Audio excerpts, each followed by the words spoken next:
خانم ماری شیمل، استاد بزرگ دانشگاه هاروارد، عرفانشناس بزرگ، ازش پرسیدن تو اوج سختی ها، وقتی سختی ها بهت حمله میکنه، وقتی سختی ها بهت هجوم میاره، وقتی فکر میکنی دیگه نمیتونی، چه جمله‌ای میتونه آرومت کنه؟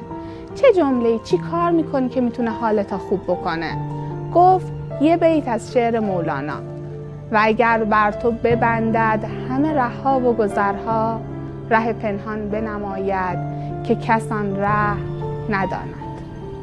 چقدر شده برنامه ریزی بکنی و از راهی که گمون نمی کردی بهترش بشه؟ تا حالا چقدر شده که اصرار بکنی که بشه و وقتی نشه بگی خدایا شکرت که نشد؟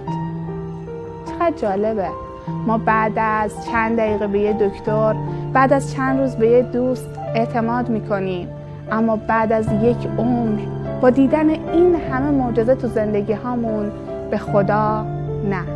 این بیت یادت باشه: و اگر بر تو ببندد همه ره‌ها و گذرها، ره پنهان بنماید که کس آن ره نداند.